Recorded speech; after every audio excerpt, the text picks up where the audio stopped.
I wasted 27 years of my life on a lie.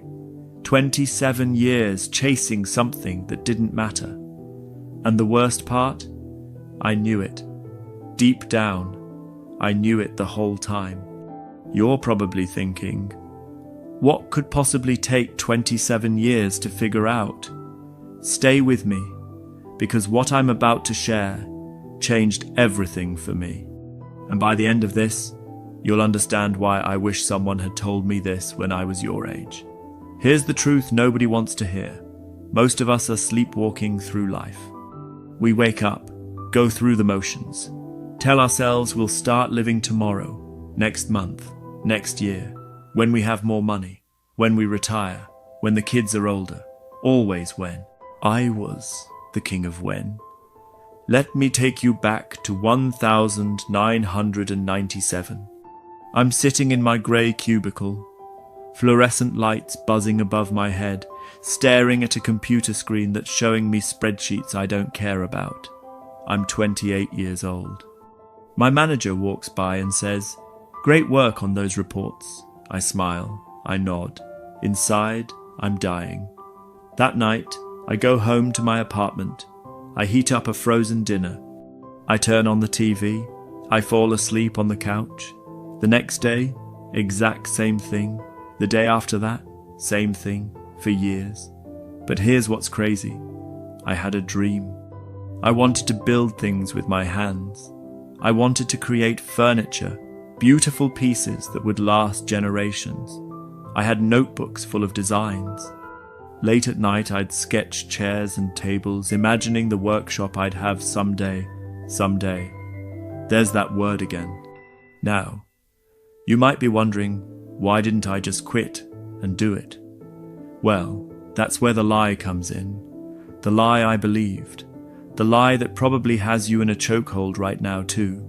The lie is this: I'm being responsible. Let me explain. Society teaches us a script. Go to school, get a good job, climb the ladder, save for retirement. Then, when you're 65, you get to live. You get permission to finally do what you want. It's insane when you really think about it. We're trading the years when we have energy, health, and time for the promise of freedom when we're old. It's like saving your favorite meal for when you can't taste anymore, but I bought it. Hook, line, and sinker. I told myself I was being smart, being practical. My parents were proud of my stable job with benefits. My friends envied my steady paycheck. On paper, I was winning. In reality, I was withering. The years blur together when you're not really living them. 28 became 35. 35 became 42. I got a promotion. Then another. My salary went up. My soul went down. I remember my 45th birthday. My co-workers threw me a party in the break room. Store-bought cake. Awkward singing. I'm standing there, 45 years old, and I realize I can't remember the last time I felt genuinely excited about waking up. Not nervous, not stressed. Excited. That's when something shifted. Not dramatically, not all at once, just a quiet whisper in my head. Is this it? But I ignored it. You know why? Because making a change at 45 feels impossible. I had responsibilities. A mortgage, car payments. The golden handcuffs were tight. Then, 10 years later, at 55, my company downsized. After 27 years of loyalty, I got a severance package and a handshake. Just like that, the thing I'd sacrificed my dreams for disappeared. I sat in my car, in the parking lot for 2 hours. Not crying, just empty. And here's the thing that broke me. I realized I couldn't even remember what I'd done for those 27 years. I'd spent a third of my life doing work I didn't care about, with people I barely knew, for a company that forgot me the moment I was gone. That's when the real lesson hit me. And this is what I need you to understand. Are you ready? Because this is the part that changes everything. Your life is not a dress rehearsal. I know you've heard that before, but listen to what it really means. Every single day you spend doing something that doesn't matter to you is a day you will never get back. Not tomorrow, not when you retire, never. Time is the only thing you can't buy more of. You can make more money, you can find new friends, you can move to a new city, but you cannot make more time. I had convinced myself I was being responsible by staying in that job. But here's what I finally understood at 55. I was actually being irresponsible with the most valuable thing I had: my life. Think about it. Would you lend your car to someone for 27 years and just hope they bring it back? Would you give a stranger your life savings and trust they'll return it? Of course not. Yet we hand over our days, our weeks, our years, to things we don't care about. So what did I do after getting fired? I started building furniture in my garage. 55 years old, starting over. My friends thought I'd lost my mind. What about health insurance? They asked. What about retirement? They worried. These are valid questions, by the way. I'm not saying ignore reality. But here's what I learned. There's always a way if you really want it. I got a part-time job for the basics. I worked nights and weekends in my garage. For the first time in decades, I woke up excited. The first table I built was terrible, wobbly, uneven, ugly. I didn't care. I'd created something with my hands, something real. Now I'm 61. I sell custom furniture. I don't make as much money as I did in my corporate job, but I've never been happier. I've never felt more alive. And here's the painful truth. I could have done this at 30. I could have done this at 25. I wasted 27 years because I believed a lie. But wait, there's something even more important I need to tell you. Something that makes this all make sense. Most people think the tragedy is wasting time.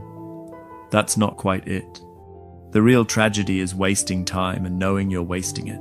Because I knew every single day in that cubicle, I knew that's what eats at you. Not the wasted years themselves, but the fact that you let them slip away while fully aware it was happening. You know that feeling right now, don't you? That thing you're putting off. That dream you've labeled as someday.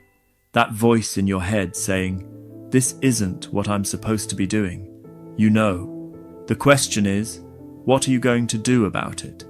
Here's what I wish someone had told me at 28. The fear of making a change is always bigger than the actual change itself. I was terrified to leave my job. Terrified of failing.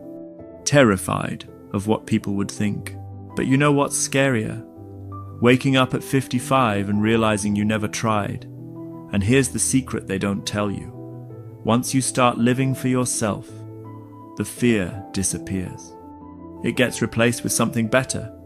Energy, purpose, excitement. Let me be really clear about something. I'm not saying quit your job tomorrow and follow your dreams into bankruptcy. I'm not that irresponsible. What I'm saying is, start today, right now.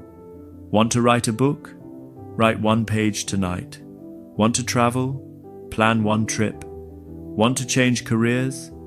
Take 1 class. The size of the step doesn't matter. What matters is the direction. Because here's what happens when you start, even small. You remember what it feels like to be alive. You remember that you're not just a cog in someone else's machine. You remember that your life belongs to you. I spent 27 years waiting for permission. Permission from my boss, from my parents, from society. But here's the truth. Nobody's going to give you permission to live your life. You have to take it. So right now, I want you to think about something. What's the one thing you'd do if you knew you couldn't fail? Really think about it. That's not a random question. That thing you just thought of? That's what you're supposed to be doing. And I know what you're thinking. But what about money? What about responsibilities? What about being realistic? Listen to me very carefully. I'm not saying those things don't matter. They do. But you know what also matters. Not getting to the end of your life and realizing you never really lived it. There's a famous quote, "The mass of men lead lives of quiet desperation." I lived that quote for 27 years. Don't be like me. Here's my challenge to you. Today, when you finish watching this, do one thing toward the life you actually want. Not tomorrow, today. It can be 5 minutes. It can be one email. It can be one phone call. But do something. Because here's what I've learned in these past 6 years. It's never too late to start, but it's always too late to waste another day. I'm 61 years old. If I live to 80, I have about 7,000 days left. 7,000. That's it. I'm not wasting a single one anymore. How many days do you have? Have you ever actually counted? Most people haven't. They just assume they have forever. They don't. Your life is happening right now. Not when you get that promotion. Not when you lose that weight. Not when you find that person. Right now, this moment, this is it. So stop waiting. Stop preparing. Stop planning for someday. Start today. Build that thing. Write that book. Take that trip. Have that conversation. Make that change. Because 50 years from now, you don't want to be me, sitting here, wishing you'd started sooner. You want to be the person who took the chance, who bet on themselves, who actually lived. I can't give you back the 27 years I lost, but I can give you this warning. Don't lose yours. Your life is waiting. It's been waiting. Stop making it wait any longer. That's what took me 50 years to learn, and now you know it in 10 minutes. The question is, what are you going to do with that knowledge?